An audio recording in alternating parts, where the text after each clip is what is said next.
Want to watch football without the restrictions of blackouts or cable? Check out expressvpn.com to help you get access to all the live games. Sign up today using the link in the description to get 3 free months. Kia ora, Bolt fam. It's the director. Chargers fans, can you believe it? Week 2 of preseason is tomorrow. Just seemed like it was yesterday. We saw the Chargers take the field for the first time in live action football. And they're going to be following up this week with the Dallas Cowboys, of which, of course, they held joint practices with this week, which definitely gave us an insight of a lot of good things for the Chargers, as well as a lot of things that maybe raise some concerns. Either way, week 2 is going to be very important for a lot of guys on this team, as the Chargers have already made some cuts, right? They've already decided to try and trim this roster down. Of course, we got to get down to 53, and it's going to be a pretty stiff competition for a lot of dudes on this roster. Might be the last opportunity for some of these guys to make an impression on the coaches and on the team to stay on the roster. Either way, man, going up against the Dallas Cowboys, some quality competition. We already saw some previews of what we can expect to see during the joint practice. And yeah, there's a lot to talk about. Busy week for the Chargers. We got Derwin James back. There's definitely some really exciting things to talk about when we go over our news and updates. But at the same time, man, we got some work to do. The Chargers need to sort these things out before the start of the season. Right now is the time to do it. Now, before we do get started, guys, question in the comments like we always do. This won't be a simple one. Who's going to shine the most in this game for the Chargers? As last week, Michael Bandy really hit it off there with Easton Stick on that offense. Who's going to stand out this week? Offense, defense, doesn't matter. Let me know in the comment section below. Now, before we do kick off, guys, hit us up with a like and sub. If you do enjoy this Chargers content, the small amount of time you guys take to hit the like, sub, and bell notification helps me out a lot. Let's get into it. Lights, camera, action.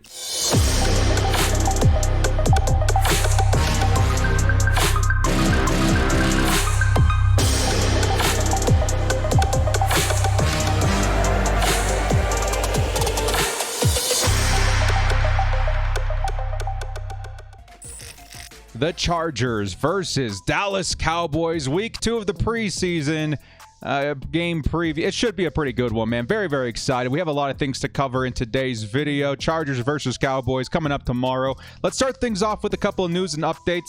I mean, if you didn't see my video this week, if you didn't see the hype all over Twitter and Instagram and Facebook, pretty much everywhere, Derwin James is back. He signed an extension worth $76.5 million over the course of 4 years. Definitely very exciting to see Derwin return to the fold. I think perhaps my favorite moment in going through and reading the reactions to people and players and everything like that was Derwin James himself. I don't know if you guys caught this on Twitter or anything like that, but instead of going to his manager asking, how much was the deal? How much money did we end up going in for? What are the details? He wanted to know if it was okay for him to get back on the practice field. He was like, dude, can I get back to work now, man? Now that all this thing's been sorted, can we get back on the field, get to work, get with my guys, and continue improving this defense? That is awesome, man. That is the mentality that you want to see from a leader on this team, from an integral piece of this team, the heart of this defense. Very cool attitude by Derwin James. Super excited to see him back. His impact, guys, again, I said this, late in my last video. We haven't seen what this defense looks like in practice with Derwin James yet, and the defense has already been looking absolutely spectacular. This is where the fun begins, baby. This is where the fun begins when it comes to the Chargers. Derwin James entering the fold. It's almost like waiting, saving the best for last in terms of, witnessing and seeing how this team operates with the new chemistry and the new players. Now that we have Derwin James back, it's going to be very exciting to see. Again, one of those years where it's rare for a football team, but I can imagine in the regular season, we're going to be very excited to see, Justin Herbert, Keenan Allen, Austin Eckler, and all the offensive weapons when they're on the field. But I think it's going to be equally exciting seeing the defense out there with guys like Derwin James, Joey Bosa, Khalil Mack, etc., etc. Going to be a very fun year of Chargers football. Additionally, Brandon Staley did state that we have some good news on Kenneth Murray. He should be returning, I think he said Monday of next week, to practice. Of course, they're going to smooth him on in terms of practice. They're doing the same thing with Derwin James right now. I do know he did individual drills. The day that he got signed, he went back out there, did his drills, worked with the team, all that kind of stuff. And they're not going to get him into pads until Monday. I have to imagine the same thing with Kenneth Murray is going to happen. next week. So smooth transition back, but it's good to hear that Kenneth Murray is back. I'm one of those guys that I'm a Murray believer, man. K9, I feel like, again, a lot of things, especially outside of football, I don't know, just took a lot of control away from him last season. I do want to see a bounce back from him, but I'm very understanding of it, and I'm really, really expecting a nice bounce back from Kenneth Murray in 2022. And lastly, another notable thing to update on is Donald Parham. A lot of people ask, what's going on, with the big guy. He's looking okay, right? It looks like he's week to week right now with a hamstring. It doesn't sound like it's anything too serious. I do think, again, hamstrings are very tricky. I would have to guess that he's probably ready for the start of the season. Hopefully gets a couple more practices in before then. But Donald Parham, there is your update. Hopefully we see that guy back.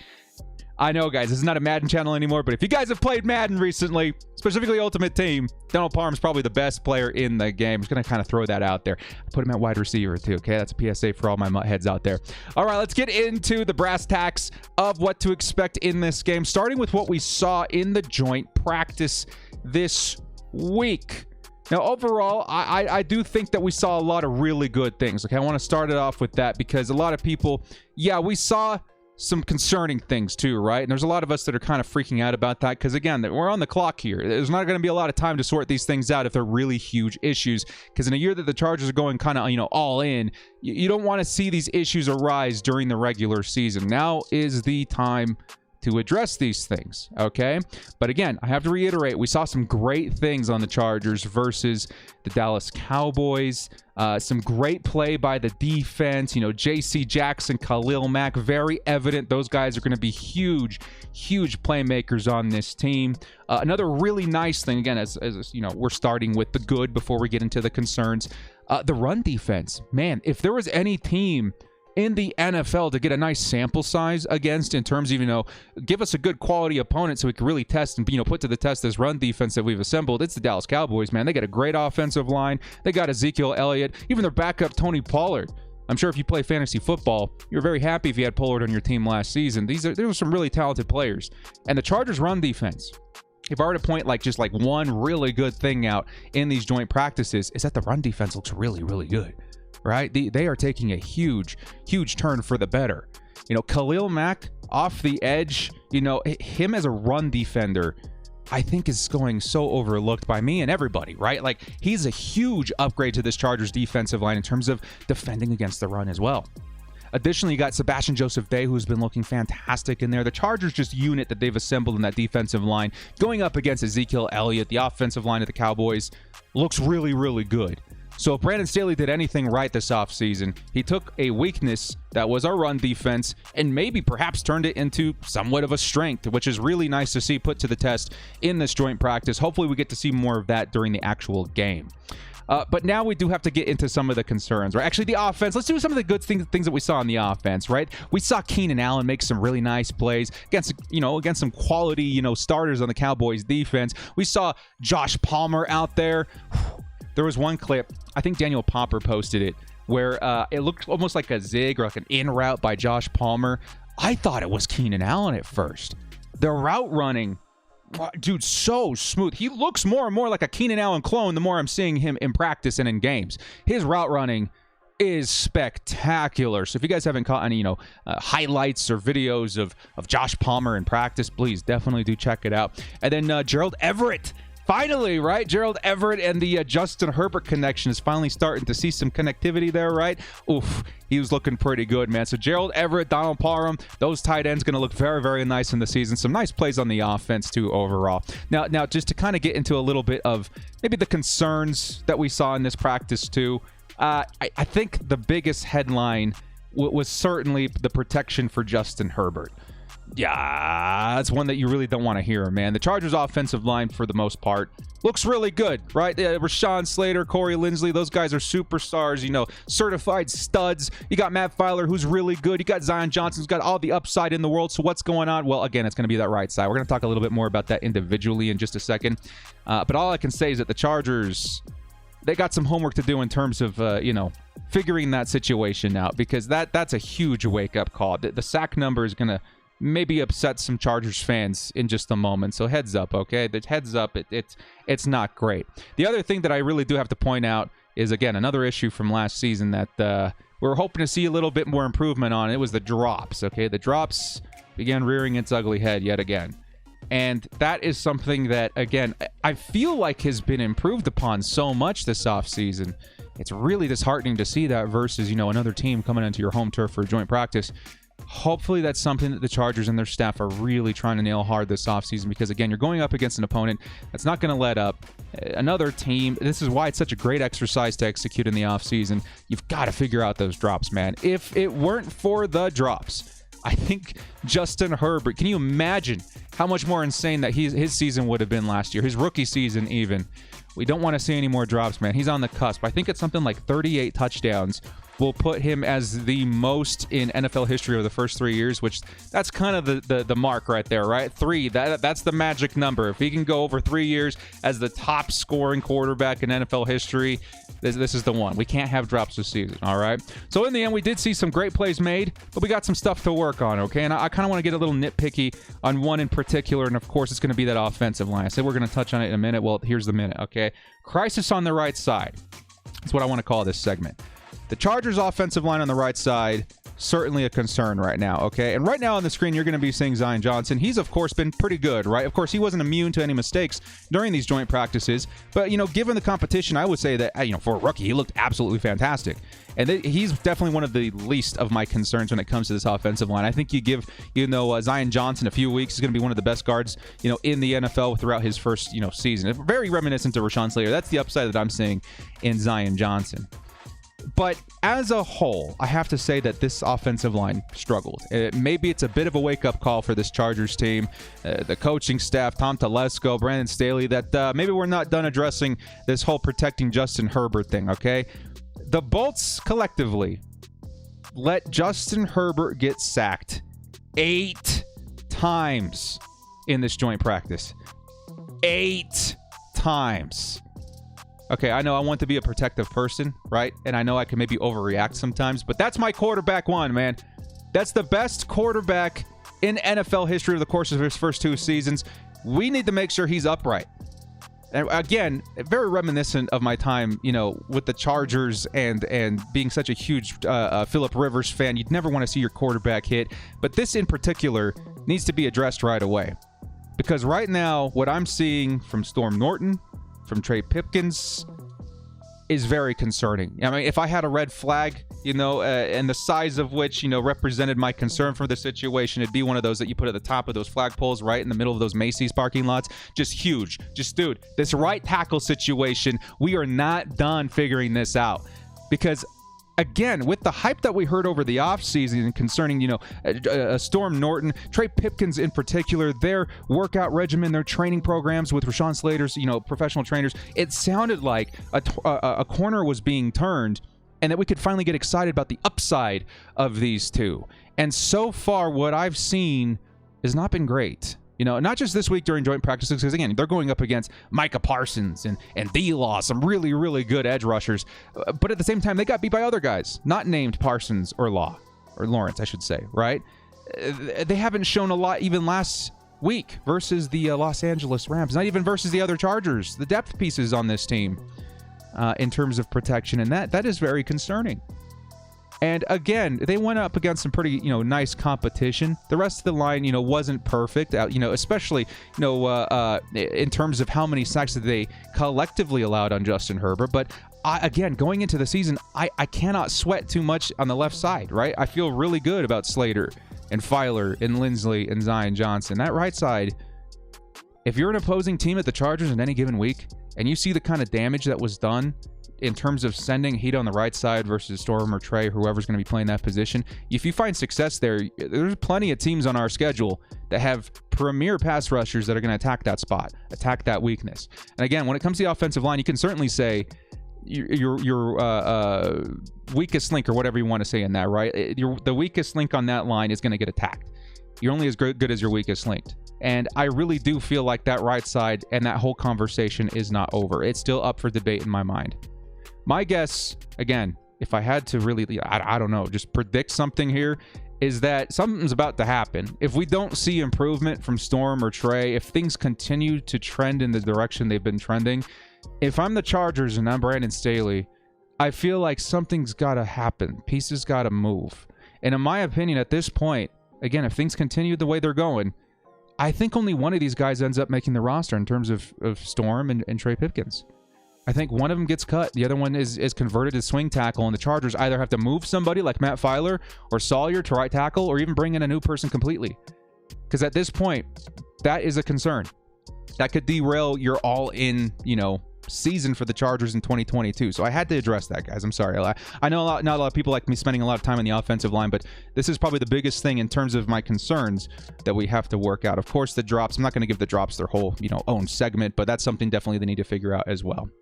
Now, in terms of the actual game, okay, the joint practices look great. The Chargers, some really good things. Again, I don't want that to be over. I don't want the good things to be overshadowed by the concerns on the offensive line and the drops. Some great things we're seeing. But what about in terms of the actual game, okay? What are we looking to observe in week 2 of the preseason Chargers versus Cowboys? Where I'm just going to start listing off some names, okay? And these are the players that hopefully, do show out. These are the names to monitor during the Chargers game against the Cowboys because, again, it could determine any which moves for the Chargers on that 53 roster. So starting with Easton Stick, right? The Chargers, I think it's been stated that Easton Stick's going to take the reps as far as the quarterback to start the game off, right? So they're going to be rotating which quarterback is working with which wide receivers based on who starts first. I think it's going to be Easton Stick this week, okay? And again, Easton Stick, Chase Daniel, if the Chargers are indeed in a situation where they only can roster one quarterback, this could be pretty significant. And so far, again, Easton Stick has the edge to me. I think he has the edge for a lot of Chargers fans. Another great showing, especially versus a defense like the Dallas Cowboys and their depth, I would say, would be a great, move in the right direction for Easton Stick. Now, in terms of Easton Stick as well, Josh Palmer is going to be able to get some reps with Easton Stick, who saw some really poor quality targets last week with Chase Daniel. I'm hoping to see some nice things. Now he's going to get, Easton Stick, for a couple of drives at least. I would love to see the Josh Palmer effect really take over the Bolt fam in terms of hype, right? Michael Bandy on wide receiver, Joe Reed on wide receiver as well. Those guys really shined last week. Who's going to get more reps with Easton? I don't know. Does Chase Daniel have a good day? Who knows? But, the wide receivers, definitely those two are the ones to look out for, is Palmer and Bandy. As far as running backs are concerned too, Isaiah Spiller looked fantastic last week. Him and Xander Horvath, again, probably some of the stars of that offense outside of Bandy and Stick. Wow, dude, I'm very excited to see what they can do, especially in terms of going up against that Dallas Cowboys defensive line, because they got some pieces, even in terms of depth, when it comes to that defensive line. Very excited to see Spiller. The backup tight ends, also a story to monitor. You got Cam Moyer, who looked very good last week, and Surratt, who looked very good last week. I would say, in the third and fourth quarter. The Chargers, again, I'm not positive what's going on with Parham. I'm on the optimistic side. I think he's going to return pretty much in no time. We know that he's going to make a big effect with this team if he is on the field. But with that whole situation kind of up in the air right now, maybe there is a spot available for one of these guys to play behind, like a Trey McKitty or something like that. So backup tight ends. The offensive line depth as a whole, we already kind of covered this, so I'm not going to spend too much time on it. Mainly Sawyer, Hymus, Sorrell, these backup guys, I'm looking to see an elevated performance by one of them to maybe potentially, I don't know, at least compete for snaps at right tackle. We know Sawyer can play tackle. We know Hymus can play tackle. Sorrell, I know, plays left side. Maybe they try him on the right side. Start figuring some stuff out. Experiment a little bit. Put my mind at ease that something's moving in that direction on the right side. As for the defense, you got Michael Davis, Asante Samuel Jr., Dean Leonard, the cornerbacks. Dean Leonard had a rough week last week, guys.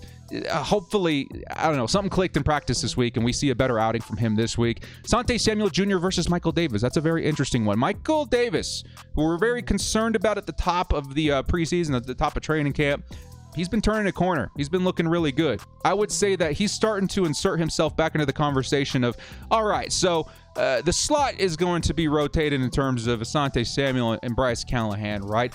The outside is going to be rotated in terms of Asante Samuel Jr. and Michael Davis because, the talent is there. And at first, at the start of camp, I wasn't too sure about the talent of Michael Davis, but lately, he really has been stepping up and looking really, really good. What about that defensive line? Morgan Fox, Jerry Tillery. I think we kind of know the answer there, right? At least we know the question. Morgan Fox, in my opinion, has been standing out a lot more than Jerry Tillery. Jerry Tillery, his spot's in jeopardy. We'll kind of cover that again here in just a moment. And then finally, we got Chris Rumpf and Jamal Davis II. I think those two are looking very nice to take that edge spot. Got to look at Ty as well. I'm so sorry. Brain fart. I'm missing his name there. But the edge position player is looking really good. Egbule is also looking very nice there, too. Middle linebacker, Troy Reeder. I would love to see some more plays from him. Damon Lloyd, who I'm hoping to make the roster as well. And then finally got JT Woods and Raheem Lane. JT Woods, again, maybe one of those areas of concern in the joint practice. Again, he needs to work on his awareness, his positional awareness, his coverage ability overall. I think he's got a lot of good upside, but again, rookie kind of, smoothing his way into the NFL. He's got some things to work on. And then Raheem Lane, who's been looking pretty good in terms of, an undrafted guy, could definitely see some nice reps to help his case to make the 53. And I cannot end this segment without saying J.K. Scott. Look for number 16, man, the punter. If the Chargers need to punt, I want you guys to have that clock going in the top of your minds, okay, or the back of your minds, the hang time. How long is that ball up in the air, man? I would love to see that, because last week kind of knocked my socks off to how impressive J.K. Scott looked in terms of special teams. Now, last couple of segments here, I do want to talk about edge of the 53. This is basically the guys that I'm thinking have a good shot at making the roster with some solid performances, okay? And we'll start here with a more honorable mention in Braden Fayoko. I think Fayoko looks fantastic. I think he's got actually a really good shot to make the 53. I think he's got a lesser hill to climb than some of the other guys on this list, okay? The top of the list after that is Michael Bandy, of course. Bandy's been looking great, even in the joint practices. He's really starting to ascend. Again, reminds a lot of people of budget Wes Welker, we'll say. He looks really, really nice. Another solid performance. Again, it's going to make cut day a lot tougher for the Chargers. He might be able to fight for his roster spot on the 53. Then we got Damon Lloyd, of course. I think number 51. You guys have to help me out with that one. Damon Lloyd looked really, really good. 54, I think. Damon Lloyd, one of my favorite defensive players in terms of guys fighting for a roster spot. Linebacker, he's looked fantastic, right? I hope to see some nice things from him. And then Raheem Lane, of course, too, the safety, who's been looking stellar in practice as well. Those are kind of the guys I'm watching to look for nice performances, because they could complicate things in terms of who makes the team in the end. And then finally, the bubble watch. These are the players that, again, their spots are in jeopardy, right? Danger of losing the roster spot if they continue on the downward trend. And of course, I will start things off with Larry Roundtree here. With the ascension of Joshua Kelly, who's been looking really good over the offseason, Larry Roundtree starting to look like the odd man out. He didn't look great in last week's game. If he can come out and do something nice, at least something notable versus the Cowboys, maybe it helps his chances out a little bit. But right now, definitely in jeopardy. Jerry Tiller, which we talked about as well. Again, I think his biggest threat is Morgan Fox, and I think Morgan Fox is well ahead in terms of that race at this point. And then finally, we have Pipkins and Norton, of course. Again, we talked about them. I hope we see something, man. I hope Sawyer goes out there and they're like, hey, Sawyer, how about you go out there and, just give us 2 or 3 reps at right tackle, see what we're working with. And he looks good. He looks great, as a matter of fact. That's what I'm hoping to see in terms of, the bubble watch. But those are the 3 or 4 players that I think definitely in the biggest jeopardy. And then finally, kind of the Cowboys to watch. A nod to the Cowboys. We saw some cool things from them this week. Some players to definitely watch out for, I would say, versus the Chargers. I think Jalen Tolbert, the new rookie, he dude's a playmaker, right? A nice, fast receiver, 6'3". You could say very similar about Simi Fayoko, the cousin of Braden Fayoko, by the way, another wide receiver on the Dallas Cowboys. Watch out for these tall, fast wide receivers. They could certainly be a problem versus the depth at corner, although the Chargers' depth at corner is certainly not bad. Their quarterbacks in Will Greer, who I don't know if took any snaps last week. I think he should this week. He's a pretty good backup quarterback. Cooper Rush and then Ben DiNucci. Those are the guys to look out for. And then, but mainly for me, it's going to be the pass rush, right? Watch out for the pass rush. Dante Fowler, Chauncey, Golston, et cetera, et cetera. They got some pretty good guys back there. Okay, and this is a good test for the Chargers' offensive line. Rotate guys in. I need to see more sample sizes of what you're doing on the right side there. And that's pretty much going to do it for me today, guys. So in conclusion, everybody always asks the score prediction, even in the preseason videos. I'm going to give a score prediction to this one. Again, last week I predicted a loss. It happened. This week I'm actually predicting Chargers 24, Cowboys 20. I think the Chargers do take this one. Not that it really matters, but I do think it's going to give us, some nice insights of the Chargers offense and the depth there. But to answer my own question at the top of the video, who's going to be the guy that stands out in this game? Again, of course, Michael Bandy last week was absolutely fantastic. My answer for this one, my star-studded Week 2 preseason player is going to be Josh Palmer. Again, we kind of lightly glazed over it in that segment, but he's going to get some reps with Easton Stick, which, again, I think are far higher quality reps in terms of, utilizing a player like Josh Palmer.